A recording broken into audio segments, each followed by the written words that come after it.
So everybody loves Doctor Doom, and this story is going to give us one of the most powerful versions of Doctor Doom ever. Actually, a few different versions of Doctor Doom. But this, of course, is Avengers Forever 2022. Now, this story is technically kind of a spin-off story, and it originally started in Avengers Volume whatever from Jason Aaron called Death Hunters. If you didn't see Death Hunters or didn't see our video on it, it's not overly important. You'll find a link in the description if you're just curious about it. But the reality here is we didn't really know a whole lot about these guys. We just kind of got them teased to us a little bit. But what's basically going on at the moment right now is you have what's called the Multiversal Masters of Evil. I know, it's not a very good name. But the idea behind the Masters of Evil operating on this scale is they're basically traveling around the multiverse and they're killing the Avengers 1 million. What's the Avengers 1 million? One of the things Jason Aaron did when he took over writing the Avengers comics is he basically told us, before we got like Captain America and Thor and Iron Man and the Avengers that we have now, you had like Odin and the Phoenix Force and a handful of people who were operating as Avengers in the very early days.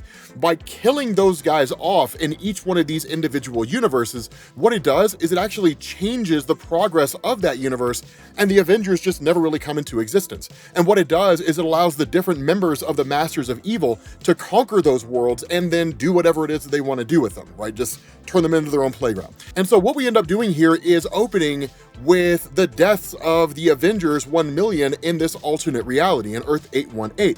And as his last act, what Odin does is he puts the enchantment on his hammer, but instead of saying whosoever holds this hammer, if he be worthy, shall possess the power of Thor, that instead they'll possess the all vengeance. The reason why is because Odin has not had Thor yet, so Thor doesn't exist in this universe. He's just not there. And so after this, we basically end up picking up with Ant-Man, right, who's just kind of fleeing for his life from these venom bugs. Now, one of the things to know is that Ant-Man is not supposed to be here doing this, right? He's not supposed to be like digging through relics and so on, and we'll find out why that's the case here in a minute. But the big kicker, the really big moment that happens here is we end up learning that this Ant-Man is not Hank Pym and it's not Scott Lang. It's Tony Stark. That in this alternate reality, Tony Stark never built the Iron Man armor. He's the one that built the Ant-Man suit. And so it's a really, really cool little bit of a turn here. It's not overly significant, but it's kind of cool. And in fact, instead of having like an AI built into his Iron Man suit the way he normally does, he has what's called Shelled Head, which is basically this little ant on top of a kind of Iron Man helmet to a degree that he basically uses to help him out whenever he needs it. And his character even goes so far as to say that like he mused about the idea of creating some kind of like a technological suit, but ultimately he just didn't, right? So his life just went in a different direction. But one of the cool things that goes on here, and this head that he's using is not actually an Iron Man head. Instead, what had gone on is that in the North Pole, he discovered the head of a Celestial. Now, this falls in line with what's going on with the Avengers in the main Marvel Universe right now, in the sense that the Avengers don't operate out of Avengers Mansion anymore. They actually operate out of an old Celestial called the Progenitor that arrived on Earth and is actually where all life on Earth came from. But it's called Avengers Mountain. And so Tony Stark had basically discovered the head of the Progenitor Celestial that arrived on Earth in the early days and led to life and everything. But in this alternate universe, using his ability to shrink objects down, he literally shrunk the head down and is just firing off celestial energy. Now, the reality here is that this celestial energy is not permanent. It's not going to last forever. And so as he's been using it, it's basically just kind of been draining down. But in his exploration of the area, once he's able to fend off the attack, he ends up discovering the Hammer of Odin. And when he initially tries to pick it up, of course, he can't necessarily do it, but then he's able to actually lift it effectively. But having this artifact in his possession is a pretty significant moment because we end up finding out that he's been collecting these things. And he even goes so far as to say, like, we need to get out of here because the war machines are going to come for us. Now, under normal circumstances, War Machine is just James Rhodes, right? He's like the sidekick of Tony Stark, who has his own suit of armor, which is pretty boss, if I'm being honest with you guys. It's pretty dope in Marvel Comics. But in this alternate reality, the War Machines are a police force, and they literally crack down with a level of harshness almost never seen on anyone who's here doing things they're not supposed to be doing. Now, the other kicker about this, and what makes this kind of cool, is the War Machines are actually based off of Crossbones. So that's cool, right? Like literally Crossbones being a Captain America villain in the main Marvel Universe. But the face mask that looks like a skull, that's Crossbones. Right now, what ends up happening in the midst of all this while Tony Stark is trying to make his escape is he's suddenly met by the arrival of Ghost Rider Robbie Reyes. Now, the way that Robbie Reyes gets here comes off the heels of the Death Hunter story in the Avengers comic. It's why I say you don't have to read it, it helps, but the only reason why he's here is because there's this kind of multiversal police force called the Deathlocks that had basically just shown up on Earth, and they said, Robbie Reyes, some things are popping off, you gotta come with us, and just snatched him away. And this is where they landed. So that's the only big takeaway from that comic in terms of how it progresses into this. But the thing to understand is that Robbie Reyes is able to face off against these war machines quite readily. I mean, he's imbued with the power of a Ghost Rider. For those of you guys who aren't really familiar with that, the power of a Ghost Rider is basically the power of Mephisto on Earth. It's a ridiculous level of power. So much so that like a Ghost Rider has gone toe to toe with like World Breaker Hulk and been fine, right? It's nuts how capable this guy is. And there's even been a Ghost Rider who's gone toe to toe with Galactus, right? So it's just a crazy level of power that these guys have. It's a plot device, and how powerful a Ghost Rider is relative to whatever story the writer is writing, but nonetheless, right, these guys are able to basically make their escape and then effectively take off to the base of Tony Stark. Now, when they get there, one of the things we find out is the group is basically being chased by what's called a Black Skull. This is basically the Red Skull with a Venom symbiote. That's really all it is. It looks dope. It looks ridiculously amazing. But once they get to the base of Tony Stark, we end up finding out that what he's been doing is basically digging up all these different relics of what are believed to be mythological levels of power, right? The Phoenix Force, Odin, the first Iron Fist, the first Black Panther, right? The Starbrand. For those of you guys who don't know about the Starbrand is ridiculously OP. The idea behind the Starbrand is that this is a person who, whenever they get the Starbrand, the level of power they have is comparable to whoever they're defeating. It is the most plot device thing. But basically, if a person with a Starbrand, say for example, Tony Stark got the Starbrand, and like Galactus comes to Earth and he wants to consume it, then the amount of power Tony Stark would have in that moment would be whatever power he needed to defeat Galactus. And then as soon as Galactus was defeated, he would basically power back down again. It's nuts, but it's really cool, right? I think, what was it, Kevin Conner got it in Jonathan Hickman's Avengers and New Avengers, and it was amazing. It was so cool. He killed a Beyonder, but nonetheless, right, I digress.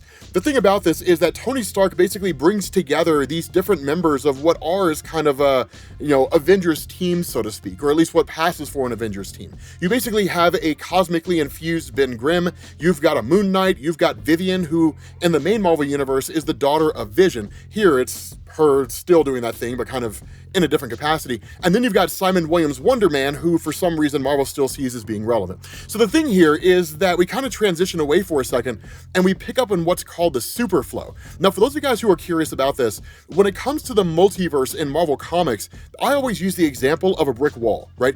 Each brick in a wall represents a universe. The mortar in between, that's the superflow, the space between universes. And you can navigate the superflow. Like literally, if you have a ship that's capable, the Fantastic Four can do it, right? You could just go into the superflow and just ride it like an ocean and take it to any universe that you want to get to. There's different ways to enter in and out of those universes, but you can do that. The kicker to this is that we actually end up picking up with the daughters of Thor in the far-flung future, who were actually surfing the superflow. Now, these girls are interesting, they're kind of cool. We don't really know a lot about them, and we haven't really gotten a lot of history on them. And in fact, we won't even really get a whole lot here. They're gonna be here for like a minute or two and then leave.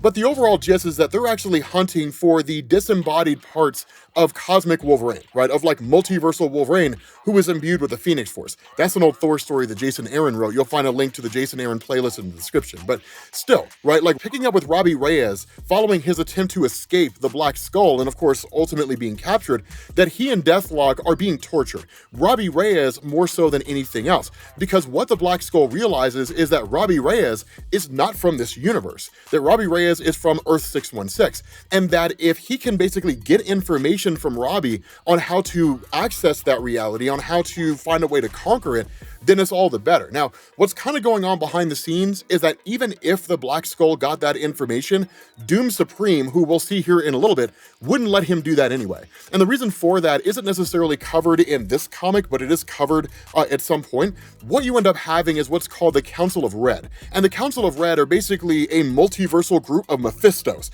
quite literally, and it's dope. It's so cool. It's just like all these Mephistos from across the multiverse working together to try to find a way to conquer the multiverse together. But Doom Supreme and the Masters of Evil, kind of in a roundabout way, work for them. But one of the agreements that was struck between the Masters of Evil, specifically when it came to Doom Supreme, and the Council of Red, is that they would not touch Earth 616, the main Marvel Universe, until it was the only reality left, and then they would attack it. Now, we don't know exactly why that's the case, although we can largely assume that because the main Marvel Universe is familiar with alternate realities, they would just go get help, and that would extend and prolong the conflict. So by getting rid of all the other universes, it basically nullifies all of that stuff. But with Black Skull basically tormenting and torturing Robbie Reyes, Robbie's not forthcoming with information as readily as Black Skull would like. And so what he starts doing is basically screwing with his head, that he can't really harm him on a physical level because of the level of power that Robbie Reyes has, right? Like Black Skull cuts off an arm,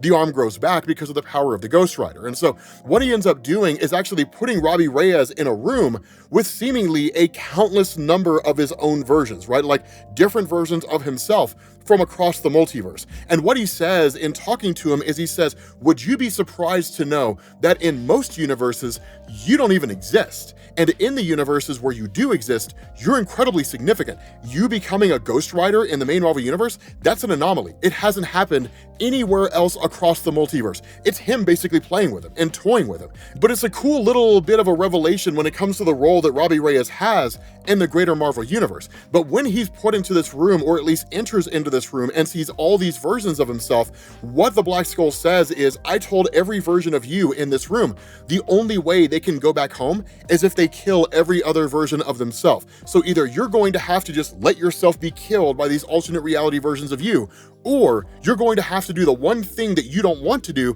which is become a cold-blooded, dyed-in-the-wool killer. Because the reality is, these guys are all innocent.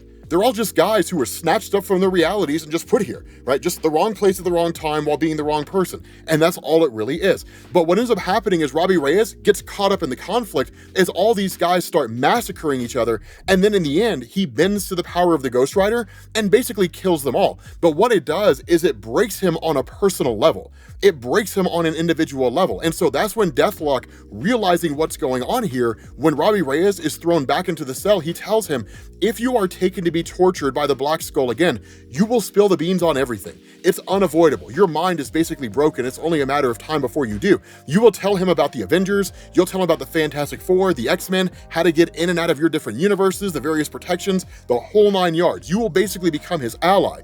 And so where Deathlock is basically treating the injuries of Robbie Reyes to the best of his ability, but also getting frustrated by all the sheer number of bugs that are around there, we end up finding out that it's actually Iron Man who's basically staging an escape by calling all these different little bugs in and so on. And so at this point, once the escape is made, the forces of Iron Man alongside Robbie Reyes and his Ghost Rider powers actually launch an attack against the Black Skull and his forces. And this is where things get kind of murky, because as this happens, basically the Thing, Ben Grimm, starts talking about how like the Infinity Door is opening and so on and so forth. And where his team sort of chimes in and says he's been saying that for years, it doesn't really matter. As you can tell from the physical appearance of Ben Grimm, he's very crystalline in nature. It looks like he's imbued with Infinity Stones. And the reason why is because it seems like he is. The only thing we know about Ben Grimm's history is that in the early days in this reality, when the Black Skull took everything over, that Ben Grimm, who was already a member of the Fantastic Four, once the rest of the team had been killed, he basically traveled into space to try to find a way to defeat the Black Skull. When he came back, he seemed to be possessed by the Infinity Stones, but as opposed to using their power to like rewrite all of history and so on, he kind of seemed like he was playing a much bigger role. So if anything, he was just kind of biding time. Now, is it just a way for Jason Aaron to craft the story? I mean, yeah, right? Like anybody with Infinity Stones can just snap their fingers and rewrite the entirety of history in the blink of an eye. And there's no way the Black Skull is powerful enough to overcome an Infinity Gauntlet or anybody wielding the Infinity Stones. And so once this whole conflict begins to kick off, Ben Grimm just kind of keeps on saying the same thing, right? The door is opening. It is time. Infinity calls. Infinity must be guarded. The tower must stand. All must be assembled. And so this larger role that Ben Grimm seems to have been called to play as a result of being possessed, or at least imbuing himself with the Infinity Stones, seems to be the means by which, or the vector whereby all the different Avengers from across the multiverse are all basically banded together, right? They all come together for this singular cause. And so he doesn't really do a whole lot in terms of conflict in action. He does to a degree, but a lot of it comes by way of Moon Knight and Viv, for example, who end up going into the lair of the Red Skull, or the Black Skull rather, and like trying to destroy the computer systems and bring the entire like kingdom, quote unquote, everything else down. And for the most part, it serves its purpose. I mean, one of the big issues that they have here is that where Black Skull is killed in all of the conflict, in the midst of this whole kind of nexus sort of portal location where you have like all these different gateways that lead to like different places across the multiverse, you actually end up having these different iterations of the Red Skull who come in, right? One of them looks like classic Red Skull. One of them looks like Red Skull who's Captain America during Secret Empire, one imbued by the power of Carnage. One of them looks like Holocaust from back in the 1990s. If you guys remember that character from the Age of Apocalypse, he was dope. Like, he was ridiculously overpowered. He was so cool. And then Marvel squandered him because they had no idea what to do with this character. But the important thing here, right? The important thing, kind of getting back on track, with the Daughters of Thor, what they end up doing when they're on Earth is they realize the Hammer of Thor has reappeared here, and it's literally just hovering there, almost as if it's waiting. And so what they kind of deduce is the fact that the hammer's waiting on them. And so they end up attaching the hammer to the front of their ship, and when they do, the hammer takes off. And it basically leads them to Earth 818, right? To this reality where this whole conflict is unfolding. And the reason why is because with the death of the Black Skull, these other versions of the Red Skull all step in and start launching an attack against what passes for the Avengers under Tony Stark's control. And so as this massive conflict unfolds, the Daughters of Thor, they show up. Again, they don't really do a whole lot here, and it's kind of weird to even see them here in the first place. They're here just long enough to kind of help stave off this fight and to sort of turn things as far as the tide goes towards the Avengers. But at the end of the day, with the aid of Robbie Reyes, the power of the Ghost Rider, what ends up happening is these other Red Skulls are all forced back into their alternate realities, and they're given a warning by Robbie Reyes when he says, like, let whoever it is that you serve know, I'm coming for all of you, and it's only a matter of time before I get there. And so what we end up finding out is that as far as the Black Skull goes, he's not actually killed. Instead, what ended up happening in a really cool twist as far as Robbie Reyes went is that as the Ghost Rider, because his job is to judge those who have committed misdeeds and then to literally punish them based on the actions they've committed, that what ends up happening is the Red Skull is literally just kind of locked in what's called forever penance, where he's effectively chained down without his symbiote, which has been taken by Robbie Reyes and thrown into the trunk of his Hell Charger. And that as far as this forever penance goes, the Black Skull is just stuck there, locked in this place forever, and he seemingly can't go anywhere until somebody happens to come along and basically free him. But once this entire conflict is over, what ends up happening is we basically pick up with Moon Knight and with Viv, who had been yanked through the portal seemingly, and basically woke up in this area that they know nothing about, only to be met by Peggy Carter, Captain Britain, along with a Hawkeye and an Iron Man, or possibly a War Machine, in this alternate reality, albeit this War Machine seems to have the insignia of Black Widow. We don't necessarily know because this is an alternate reality and anything's possible. But what we end up doing is jumping to the story of Doom Supreme. And this is why I say it's one of the coolest stories that Marvel has going for his character.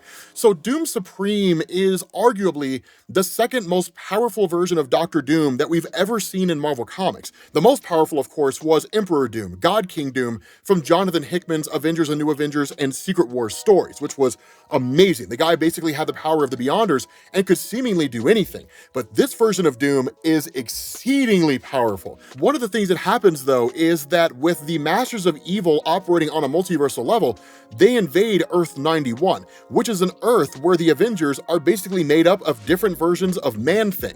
And so in this massive fight that takes place, seemingly all of them are destroyed, and then the process is started to basically rewrite this universe. Now, what's funny about this is that the Masters of Evil have some pretty heavy-handed guys here. Kid Thanos is a really good example, right? I mean, there's some very powerful members who are on this team. Basically, Norman Osborn, the Green Goblin, who has the power of the Ghost Rider. It's nuts what these guys are capable of. But when all is said and done, one of the things these guys realize is Doctor Doom has never actually taken a world. He's never conquered a world for his own. And when they ask him the question of why that's the case, he simply just kind of discards them, considers them to be small, and doesn't really even give them a straight answer. But we get an answer. And what ends up happening is we basically have a version of Doctor Doom composed of Man-Thing, right? Like a Man-Thing version from an alternate reality who became Doctor Doom in that universe. And what Doom Supreme does is he actually tells him his story, and it's one of the coolest stories that he gives, right?